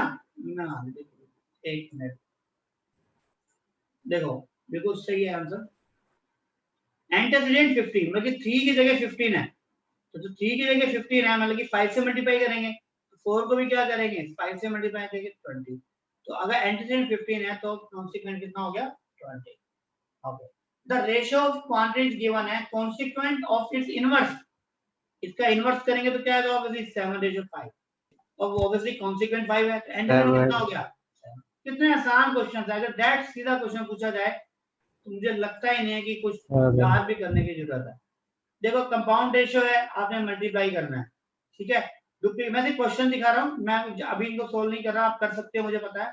और फिर भी आपको इन क्वेश्चंस को सोल्व करने के लिए हेल्प चाहिए तो पिछली क्लास का रिकॉर्डिंग जो है वो आपको अवेलेबल है, आप वहां पे सबके सोल्यूशन साथ साथ आप कर सकते हो। ठीक है, कहीं भी कोई डाउट होगा तो आप उसका डाउट वहां पे दे सकते हो। ठीक है, क्योंकि मुझे अभी इसके बाद अभी प्रोपोर्शन भी कराना है तो मैं अभी क्वेश्चन सोल्व नहीं कर रहा इनके ज्यादा, क्योंकि मुझे पता है ये हो जाएंगे 100% आपसे हो जाएंगे। फिर भी कोई डाउट आता है तो यू कैन डू इट। मैं इसमें क्वेश्चन नंबर 12 देखो, क्वेश्चन नंबर 12 देखो मैं करा रहा हूँ, जो डिफरेंट होगा वो मुझे नजर आएगा, जो मुझे लगता है मैंने नहीं टॉपिक डिस्कस किया मैं वो क्वेश्चन डिस्कस कर रहा हूँ आपके सामने। देखो a/b गिवन है और वगैरह इसकी वैल्यू बताओ। देखो बेसिक कंसेप्ट तो यही है, अगर a/b है, a की वैल्यू 3x हो गई तो b की वैल्यू 4x हो गई। अब आपसे से पूछा गया इसकी वैल्यू, मतलब कि 2a + 3b और 3a + 4b की वैल्यू आपसे पूछी गई है ना, तो a और b की वैल्यू पुट कर दो। सिंपल सा बेसिक यही है ना डेफिनेशन हमारी। तो क्या आएगा यहाँ पे a की जगह 3x पुट करूंगा तो क्या आएगा 6x, ये b की जगह 4x लिखूंगा तो 3 into 4 हो जाएगा, जैसे 3 into b है तो 3 into 4 12x, यहाँ पे भी 3x, 3 into 3 9x, b की वैल्यू 4x है तो 4 into 4 16x, कितने आ जाएंगे 18x upon 25x, x x cancel 18/25 ये है। ठीक है, लेकिन इस मेथड में ना हम एक शॉर्टकट कर सकते हैं, क्योंकि देखो रेशियो ही गिवन है और रेशियो ही फाइंड आउट कर रहा है, रेशियो ही गिवन है, रेशियो ही फाइंड आउट कर रहा है। उस केस में मैं a की वैल्यू डायरेक्ट 3 और b की वैल्यू डायरेक्ट 4 ले सकता हूं, सिर्फ कैलकुलेशन के पार्ट के लिए। एक्चुअली वो मेथड राइट नहीं है कैलकुलेशन पार्ट के लिए, कि जरूरी नहीं है कि x में यहाँ पे लूं, मैं डायरेक्टली a की जगह 3 b की जगह 4, a की जगह 3 b की जगह 4 पुट करके करूं तो भी चलेगा, क्योंकि x तो कट ही जाना है, रेशियो दे करके रेशियो ही पूछ रहे हैं, तो जो मल्टीप्लाइंग फैक्टर है ना वो हमारा कैंसिल आउट हो जाएगा। उस केस में हम यहाँ पे a की जगह डायरेक्ट वैल्यू 3 और b की जगह डायरेक्ट वैल्यू 4 यूज कर सकता हूं, ध्यान रखना इस बात को, तो कैलकुलेशन के हिसाब से वो सॉल्व हो जाएगा। ओके चलो, इसके अलावा देखो ये बेसिकली एंगल है, देखो एंगल वाला क्वेश्चन है, आपको पता है कि एंगल ऑफ ट्रायंगल क्या होते हैं 2x 7x 11x, x लगाया सेपरेट कर दिया तीनों को, तीनों एंगल का सम कितना होता है 180, तो तीनों को ऐड कर दो, ऐड करके हम x की वैल्यू फाइंड कर सकते हैं और उससे हमारा क्वेश्चन सॉल्व हो सकता है। ये सारे क्वेश्चन मैंने पिछली क्लास में जो रिकॉर्डेड क्लास आपके पास अवेलेबल है उसमें सॉल्व किए हुए हैं, तो इसलिए कोई दिक्कत नहीं है कि आपको अगर किसी भी स्टूडेंट को क्वेश्चन में कोई दिक्कत आ जाती है तो वहां आप उसकी हेल्प ले सकते हो, कोई दिक्कत नहीं है। 2 और 7 9 और 11 20x और ये इक्वल होगा 180 के, x की वैल्यू हो जाएगी 9 और 9 से आप मल्टीप्लाई करेंगे, सॉरी एक गलती कहा, 9 से मल्टीप्लाई करेंगे तो ये क्वेश्चन सॉल्व, ठीक है कैसे कैसे। तो ये क्वेश्चन देखो अब आपने करने एक बार ट्राई, और मैं आगे करा रहा हूँ इसको, ठीक है। तो सारे क्वेश्चन इसी तरीके से मैंने सारे क्वेश्चन वहां सोल्व कर रखे हैं, आप सभी क्वेश्चंस को वहां पे आप देख सकते हो, ठीक है। सारी जो कंसेप्ट था पूरी कोशिश की है मैंने आपको पूरा बताने की, फिर भी कुछ पेंडिंग रह गया हो तो मुझसे आप पूछ सकते हो, डाउट ले सकते हो। मैं अभी अगला टॉपिक करा रहा हूँ आपको प्रोपोर्शन, ठीक है। रेशियो और प्रोपोर्शन में, रेशियो और प्रोपोर्शन में क्वेश्चन बहुत आसान है उल्टा, किससे कैसे देखो क्या होता है कि प्रोपोर्शन,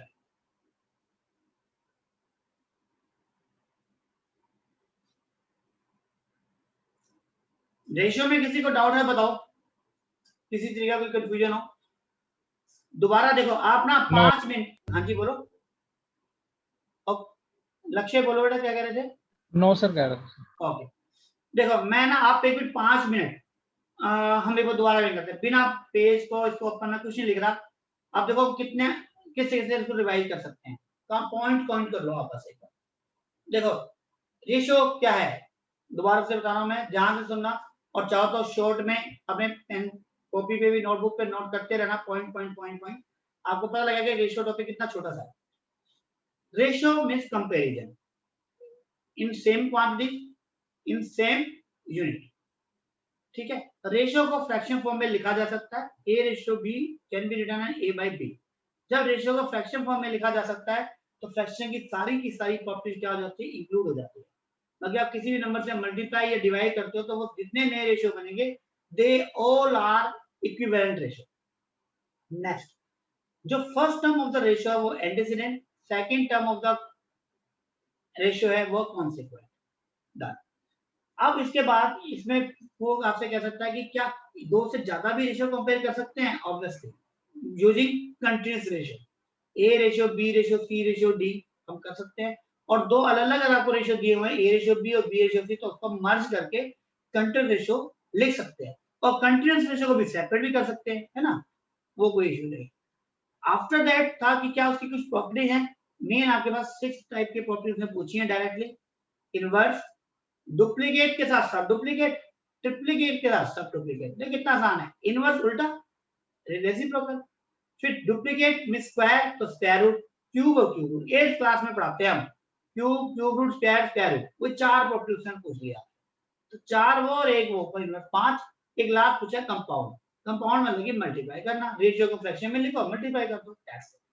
इसके बाद वो कहता है कि एप्लीकेशन है इसकी, ऑब्वियसली हर जगह लाइफ के हर पार्ट में कहीं ना कहीं रेशियो यूज होता है, ठीक है। तो रेशियो के लिए सिंपल फंडा है, रेशियो को अगर रेशियो गिवन है, ठीक है, तो उसको सेपरेट करने के लिए आप कोई मल्टीप्लाइंग फैक्टर लोगे, मल्टीप्लाइंग फैक्टर में कोई भी एक नंबर अननोन वैल्यू मल्टीप्लाई कर दो, x करो, k करो, m करो, जो चाहो। a और b को सेपरेट करने पर अब a और b के अकॉर्डिंग उस क्वेश्चन में कोई ना कोई केस और जरूर दिया होगा, उस केस की हेल्प से उस मल्टीप्लाइंग फैक्टर की वैल्यू निकालो, मल्टीप्लाइंग फैक्टर की वैल्यू निकालने के बाद उसको डायरेक्टली अप्लाई करोगे तो आपका आंसर आ जाएगा।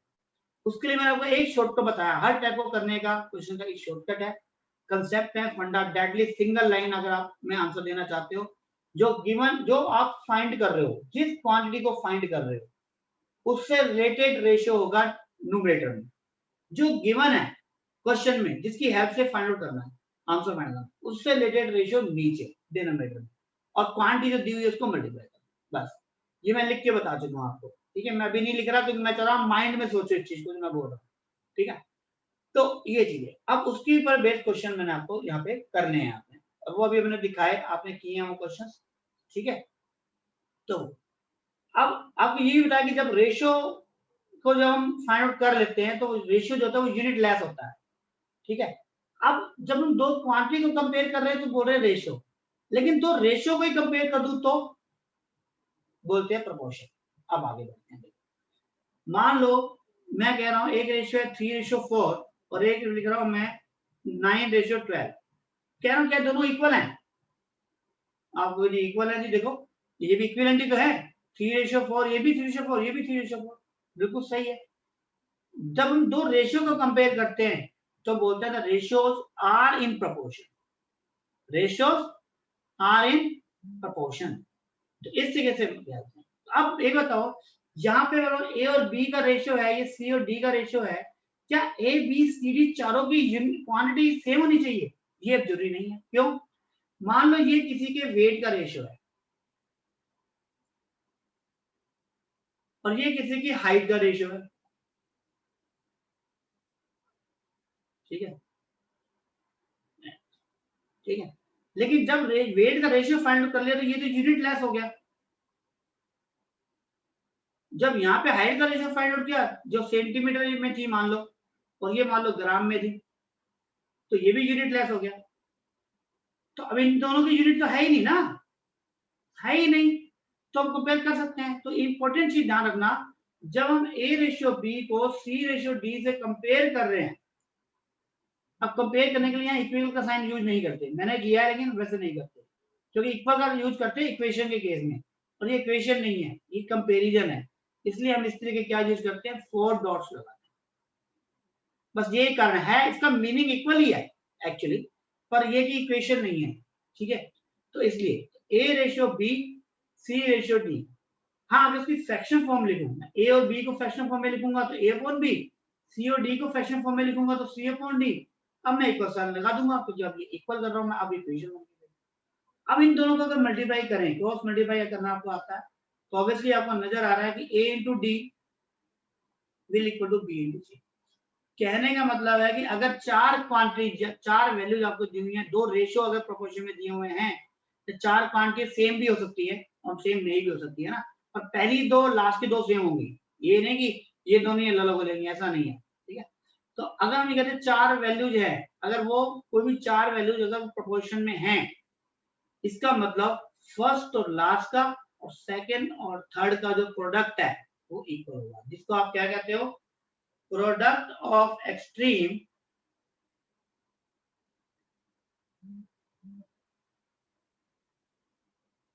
Equal to product of mean. Simple सा है, आपको मालूम है जो ए और बी में कॉर्नर में है, लास्ट में, एंड पॉइंट्स में है, एक्सट्रीम पॉइंट पे है, उनको बोलते हैं एक्सट्रीम्स, और जो बीच में है उनको क्या बोलते हैं, मीन। तो बीच की जो टर्म है, ये इक्वल का साइन आएगा, ठीक है ना, ठीक है। तो बीच की जो टर्म है वो मीन है, और जो लास्ट की टर्म है वो एक्सट्रीम है। तो बीच की दो टर्म का प्रोडक्ट और लास्ट की दो टर्म का प्रोडक्ट हमेशा इक्वल होता है। तो यहाँ पर देख लो, 4 और 9 36 और 12 और 3 36 इक्वल है, इसका मतलब ये इक्विवेलेंट है because they are in proportion. Simple सा है। अब एग्जाम में इस पर जो क्वेश्चन है बड़ा आसान आता है, वो कहता है कि मान लो कि 2 3 7 और x आर इन प्रोपोर्शन। क्या लिखा है इसने? Are in proportion. वो कहता है फाइंड x। तो क्या करेंगे? 2:3, ठीक है, इक्वल लगा लो, कोई दिक्कत नहीं है फिलहाल, 7:x। तो आपको मालूम है इन दोनों का प्रोडक्ट और इन दोनों का प्रोडक्ट इक्वल होगा, तो 2 into x will equal to 3 into 7, x will equal to 21/2। ये आंसर है, सिंपल सा फंडा है। अब जो भी x यहाँ पे हो, जहाँ पे x हो सकता था, यहाँ भी, चारों में से किसी भी जगह एक जगह नॉन वैल्यू होगी, तो आप एक ही रिलेशन से, इस रिलेशन से क्वेश्चन को सॉल्व कर सकते। दैट्स इट, बस प्रोपोर्शन यही है, प्रोपोर्शन यही है, इसके अलावा उसमें कुछ नहीं है। इसके अलावा इसमें आएंगी कुछ प्रॉब्लम, बस, ठीक है। और फिर सीधा क्वेश्चन, और क्वेश्चन कितने होंगे? सब के सब किस बेस पर होंगे? क्वेश्चन प्रॉपर्टी बेस पर। क्या इसमें एप्लीकेशंस हैं? ऑब्वियसली प्रोपोर्शन क्या है? रेशियो जो है। अगर कोई क्वेश्चन है, इसका प्रैक्टिकल एप्लीकेशन क्वेश्चन होगा, तो पहले रेशियो का कंसेप्ट होगा, रेशियो को आप आंसर ना करोगे तो ही तो प्रोपोर्शन करोगे। तो इसके इंडिपेंडेंट क्वेश्चन नहीं होते हैं प्रैक्टिकल क्वेश्चन, ठीक है। तो इसके बाद आप एप्लीकेशन जो है वो कम होंगी इसमें, ठीक है। प्रॉपर्टी बेस्ड क्वेश्चन क्या होंगे? वो ज्यादा। ओके, दोबारा से बता रहा हूं मैं, नेक्स्ट पेज पे समझ लो इसको इस तरीके से कि अगर मैं कह रहा हूं A/B and C/D are in proportion, we write it as. अब यहां पर A हमारी फर्स्ट टर्म है और D हमारी फोर्थ टर्म है। This is first term, this is fourth term, और बीच की ये जो टर्म है हमारी सेकंड है और ये थर्ड है। सेकंड और थर्ड को हम क्या बोलते हैं? मीन टर्म बीच की, और जो बाहर की हैं इनको हम क्या बोलते हैं? एक्सट्रीम। और अभी मैंने कहा था अगर इसको इस फॉर्म में लिखें, फ्रैक्शन फॉर्म में, और इसको क्रॉस मल्टीप्लाई करें तो रिजल्ट आता है AD = BC। It means product of mean is equal to product of extreme. That's it. यहां तक कोई डाउट किसी को प्रोपोर्शन में हो तो बताओ। ध्यान रखने की बात इसमें यही है कि A और B की क्वांटिटी सेम होगी, C और D की क्वांटिटी सेम होगी, लेकिन ABCD चारों की क्वांटिटी सेम हो ये जरूरी नहीं है, क्योंकि A और B मतलब फर्स्ट रेशियो फाइंड करने के बाद वो भी एक यूनिटलेस क्वांटिटी होती है, C और D का रेशियो फाइंड करने के बाद वो भी एक यूनिटलेस क्वांटिटी होती है। तो यूनिटलेस क्वांटिटी को आप कंपेयर कर सकते हो, क्योंकि ये भी एक नंबर है, न्यूमेरिकल वैल्यू है, जिसकी कोई यूनिट नहीं होती है। ओके, अब इसके बाद प्रोपोर्शन के बाद अब हम इसकी प्रॉपर्टी पे डिस्कस कर ले थोड़ा सा, जैसे इनवर्स रेशियो की प्रॉपर्टी पे डिस्कस किया था वैसे। अच्छा, इसमें एक चीज और है, प्रॉपर्टी में आगे बढ़ने से पहले, कि अगर यहाँ पे एक वर्ड इस तरह लिखा आ जाए ABCD आर इन प्रोपोर्शन। देखो मैं लैंग्वेज थोड़ा समझना, प्रोपोर्शन लिखा हुआ है, एक जगह लिखा हुआ है ABCD are in continuous ratio,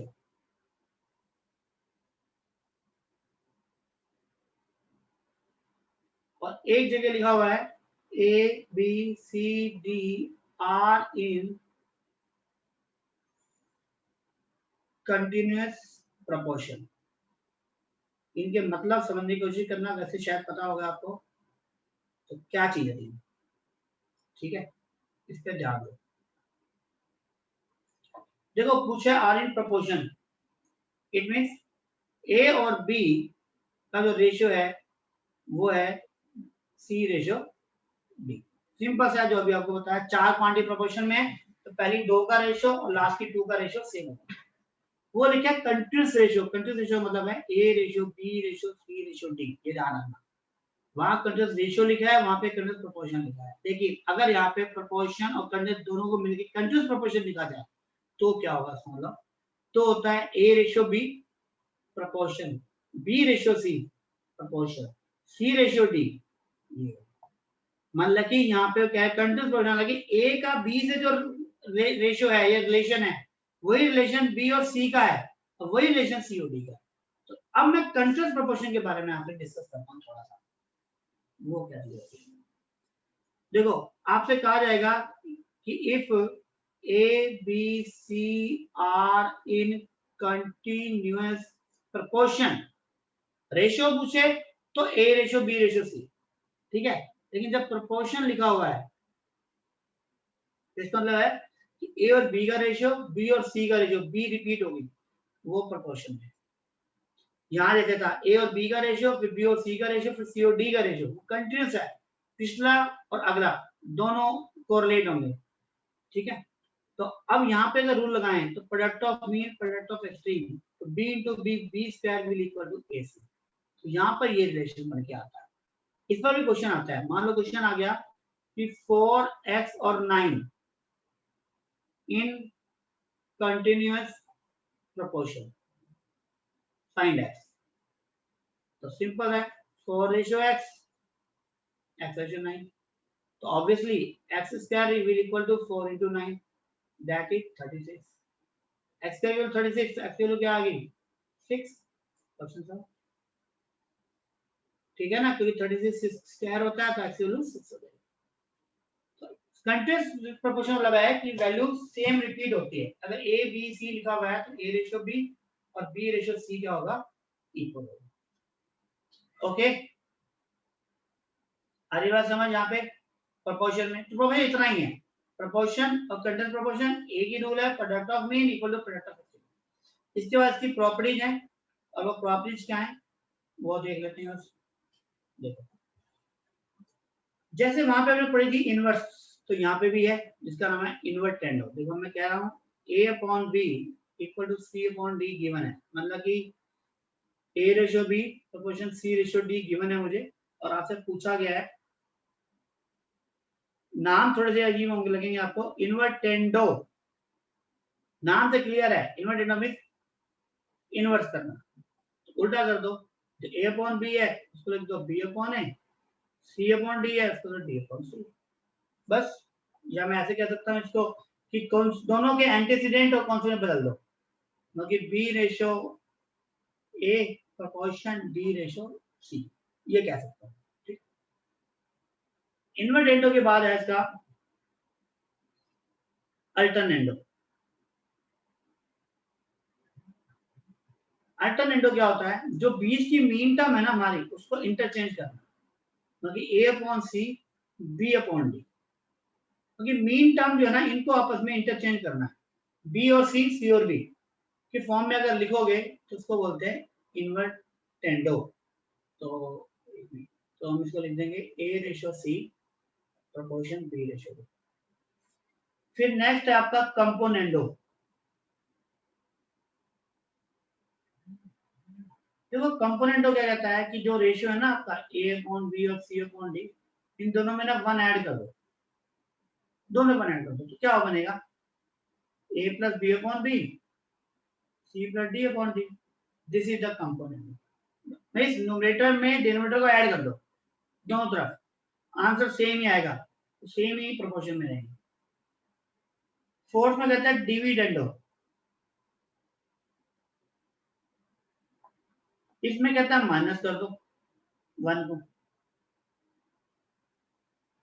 तो ये आएगी a minus b upon b, c minus d upon b, तो ये डिविडेंडो हो गया और ये कंपोनेंडो हो गया। और अगर मैं इस दोनों में डिवाइड कर दूंगा तो देखो b से b और d से d कट जाएगा, तो क्या आ जाएगा a plus b upon a minus b और c plus d upon c minus d। इस प्रॉपर्टी का जो नाम होता है वो होता है कंपोनेंडो एंड डिविडेंडो। अगर मैं इसको नाम दे दूं 1 2 3 4, यहाँ क्या किया मैंने 3 में 4 से डिवाइड कर दिया, तो b से b देखो कट जाएगा और d से d कट जाएगा। और डिवाइड करोगे आपके सामने क्लियर है, जब आप डिवाइड करोगे तो b से b कटेगा और d से ये d कट जाएगा, ठीक है। तो 5 प्रॉपर्टी तो है आपकी ये सिंपल सी। इसके अलावा दो प्रॉपर्टी और हैं जिनके नाम है आपके अडेंडो।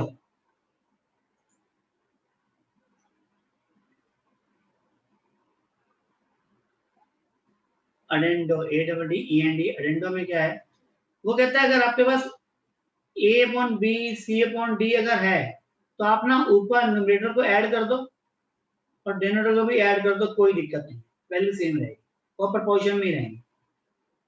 और एक होता है सबट्रैक्टेंडो।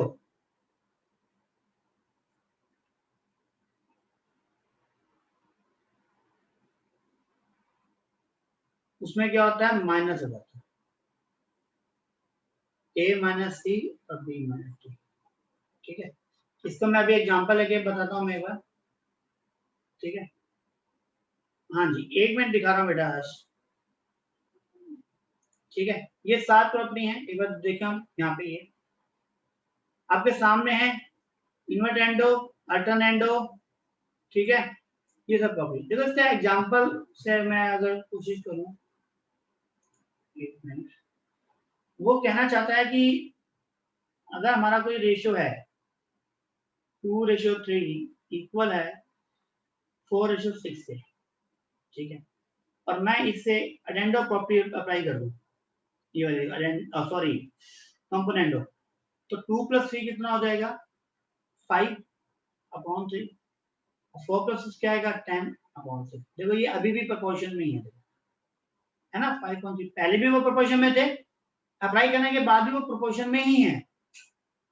देखो आपके सामने है, अगर मैं ये वाली प्रॉपर्टी लगा दूं -1, ठीक है, आपको मान लो गिवन है 6/4। वैसे तो नेगेटिव से कोई फर्क नहीं पड़ने वाला, चलो मैं इसी को ले लेता हूँ।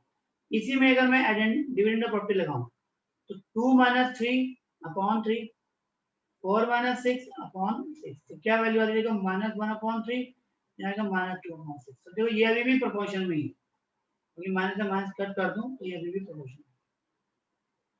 तो कहने का मतलब है कि अगर आप कोई प्रोपोर्शन में गिवन है तो आप कंपोनेंट और डिविडेंड लगाने के बाद जो नेक्स्ट वैल्यू जो हमारी आती है, नेक्स्ट प्रोपोर्शन जो आता है वो इक्विवेलेंट ही होता है, वो सब भी प्रोपोर्शन में ही होते हैं रेशियो। ठीक है, और सबसे ज्यादा जो कुछ क्वेश्चन हम यूज करेंगे एडिशनल क्वेश्चंस में, एडिशनल में, इसमें एक्सरसाइज में नहीं आएंगे, उसमें कंपोनेंट और डिविडेंड का थोड़ा यूज होता है। ठीक है, ओके, ठीक है। अच्छा, अब देखो नेक्स्ट, अब ये जो प्रॉपर्टी है हमारी, जो ये वाली थी अडेंडो और ये वाली, इसको देखो एग्जांपल क्या है। मान लो एक ले लिया मैं 2:3, 8:12, एक और ले लेना जरूरी नहीं, ये 3 भी ले सकते हैं। मान ले लिया हमने 14/12। अगर आप एडेंडो प्रॉपर्टी लगाते हो, एडेंडो में तीनों को ऐड कर दो, देखो 2 + 8 + 14, मतलब कि ई भी हो सकता है, क्योंकि कभी जरूरत पड़े तो अगर आपको E/F भी गिवन है तो आप यहाँ पे ई और एफ भी ऐड कर सकते हो, कोई दिक्कत नहीं है। ठीक है, तो यहाँ पे 3 है, तीनों को ऐड कर दिया, नीचे भी देखो तीनों को ऐड कर दिया, देखो क्या सेम रेशियो आ रहा है। सोल्व करो, देखो और 10/24 और 15/36, देखो वही है। अगर मैं इसको सिंप्लीफाई करूं 8 2 जा 8 3 देखो 2/3 आ रहा है, मतलब कि न्यूमरेटर्स को ऐड कर दो, डिनोमिनेटर को ऐड कर दोगे तो भी रेशियो सेम ही आएगा, सेम इक्विवेलेंट रेशियो प्रोपोर्शन ही आएगा। ऐसे ही माइनस में है, अब यहाँ पे माइनस कर लो, आपने कहा जी 14 - 8 करूंगा मैं, इन दोनों से माइनस करूंगा, यहाँ भी माइनस करके देख लो, देखो वैल्यू क्या आ रही है, 6 और 20 - 12 कितना हो गया, 9। 9, तो देखो 3 2 जा 3 3 वापस 2/3 आ रहा है। तो अडेंडो सब्टेंडो कर सकते हो। अगर आप अडेंडो सब्टेंडो मिक्स करना चाहते हो तो भी कर सकते हो। आप कह दो जी सर हम ऐसा करें कि 2 और 14 को तो ऐड कर दें और 8 को माइनस कर दें, नीचे भी सेम करो, 3 + 21 कर दो, -8 कर दो, -12 कर दो। देखो हमने यहाँ पे अडेंडो प्रॉपर्टी लगाई, फिर सब्टेंडो, यहाँ पे भी वही, तो करके देखें 14 + 2 16 - 8 8 24 - 12, तो देखो 4 2 जा और 4 3 जा, तब भी आंसर देखो 2.3 आएगा दूसरा। तो कितना आसान है प्रॉपर्टी को अप्लाई करना, एडेंडो, सबटेंडो, कंपोनेंडो, डिविडेंडो। तो ये आपके पास 7 प्रॉपर्टीज हैं यहाँ पर जो डायरेक्टली हमसे क्वेश्चन पूछे जाएंगे। ठीक है, नोट कर लो, ये किसी का नोट करने से रह गया तो बता दो, मैं वो स्लाइड आपको दिखा देता हूँ। ठीक है, नहीं तो आपको वहाँ ऐप में मिल ही जाएंगी ये फाइल सारी, और रिकॉर्डिंग भी मिल जाएगी आपको ये। ठीक है, चलो अब देखते हैं क्वेश्चंस। क्या प्रोपोर्शन में जो मैंने बताया क्या सिर्फ इतना ही है? बिल्कुल इतना ही है, आप देख सकते हो। प्रॉपर्टी है कंट्री प्रोपोर्शन, मीन प्रोपोर्शन और कॉस्ट रेशो जो बताया मैंने, इसके अलावा कुछ नहीं है। क्वेश्चंस देखते हैं इसके। ये सारी प्रॉपर्टी मैंने आपको बता दी है, लिखी हुई है, सब हो गया ये। ठीक है, सबटेंडो प्रॉपर्टी है ये, देखो। हाँ जी बताओ, पहला क्वेश्चन बताओ क्या आंसर होगा? फोर्थ प्रोपोर्शन क्या होगा? 12। बिल्कुल सही, सिंपल सा है। अगर आप यहाँ पे इसको x ले लेते हो तो पहले और लास्ट बीच के दो का प्रोडक्ट इक्वल होगा, 4x into 6 into 8, तो x equal to 6 into 8 divide by 4, 4 2 the 12, पहला आंसर। बहुत आसान क्वेश्चन है। थर्ड प्रोपोर्शन पूछा है, थर्ड का मतलब पहले 18 में इसका मतलब 3 है, ये 3 है तो मतलब कि प्रोपोर्शन भी है, तो उसी कंट्रीज में होगा फिर वो। तो इसको क्या लिखेंगे? इसको लिखेंगे 12 27 18 प्रोपोर्शन 18 is to x, ऐसे करेंगे इसको। अब आप ऐसे बता सकते हो। ठीक है, मीन प्रोपोर्शन का मतलब भी यही है, 25 x 81। इसका मतलब ये बीच वाला रिपीट होगा, इसका मतलब x स्क्वायर की वैल्यू 25 into 81 के इक्वल होगी, तो x की वैल्यू क्या हो जाएगी? 5 into 9 45। ठीक है, ये चलिए अब आप देख लो जरा से क्वेश्चन, देखो क्या प्रॉपर्टी के अलावा कोई क्वेश्चन आया हुआ है इसमें? एक बार हम देख लेते हैं इसको। ये देखो, same fourth proportion, 4 number proportion, mean proportion, ratio. देखो ये 8 है, ए बी सी है, A ratio B ratio C क्या होगा? देखो ये लिखा हुआ है a/1, b/2 और c/5। आंसर क्या आएगा? 1 2 5, तो सी ऑप्शन ही करेक्ट है, 1:2:5। ये ए बी सी के रेशियो में है, तो ए बी सी का रेशियो क्या होगा? 1:2:3। तो देखो कंट्रीज रेशियो का क्वेश्चन जो है वो मिक्स होगा इसमें। ठीक है, आपसे देखो ये पूछा है ए बी सी दिया हुआ है, a + b + c। एक बताओ इसमें मैं एडेंडो प्रॉपर्टी लगा दूं? देखो नीचे लिख रहा हूं a/3 b/4 c/7। एडेंडो प्रॉपर्टी क्या कहती है कि a + b + c, नीचे भी ऐड हो जाएगा 3 + 4 + 7, तो a + b + c की वैल्यू कितनी आ गई? 14। अब इससे और इसके बताओ, दोनों से क्या वैल्यू आएगी किसकी? a + b + c/c की वैल्यू। c नीचे आएगा, 14 ऊपर जाएगा, 14/7 = 2। Question okay, getting me? ये सेम क्वेश्चन दोबारा से आ गया है, सेम यहाँ पे रेशियो से। देखो एडेंडो प्रॉपर्टी है, x और z को ऐड कर रहे हैं, y और w को ऐड कर रहे हैं। एडेंडो प्रॉपर्टी लगाओगे तो यही वैल्यू आएगी। यहाँ पे सेम दिया और सेम आंसर आएगा, 2.5/1.5। पॉइंट से पॉइंट कट कर दो, 5 3 था, 5 5 था, 5.3 आंसर। मतलब कि अगर आप थोड़ा सा ध्यान लगाओगे सारे क्वेश्चन हो जाएंगे। और मैं आपको पहले ही बता चुका हूँ कि सारे क्वेश्चन आपको रिकॉर्डिंग में अवेलेबल हैं। आप प्लीज, यही मेरी एक रिक्वेस्ट है कि जो भी क्वेश्चन आप करोगे ट्राई, और जहां भी आप अटकोगे तो वहां जरूर देखना उस रिकॉर्डिंग को।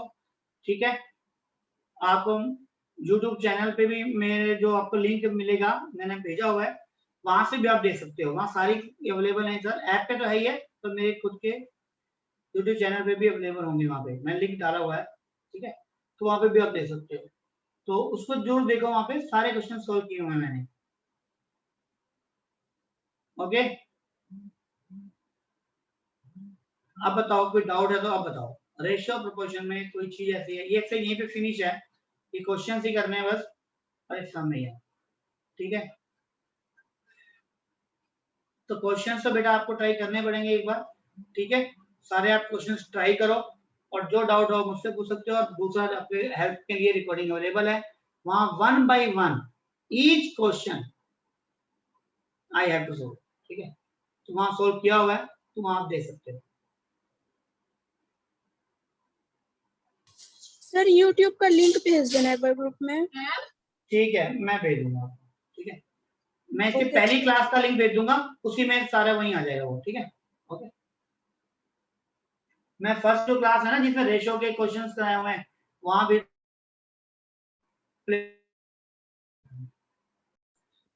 सारे वीडियो जो हैं वो प्रीवियस वीडियोस भी ऐप में भी अवेलेबल है। चलो अब बताओ, कोई और डाउट है तो बताओ, फिर क्लास में ओवर करता हूं मैं इसको कि यहाँ रेशियो और प्रोपोर्शन आपका फिनिश हो गया है, और इसके बाद आपका इंडिसेस और लॉगरिथम, ठीक है। आप में कितने स्टूडेंट्स हैं जिन्होंने मतलब कि इंडेक्स जो नेक्स्ट टॉपिक है सी नहीं पढ़ा अब तक? रेज योर हैंड, वहां पे एक ऑप्शन है ना, वो बता दो मुझे। एकांश ने नहीं पढ़ा।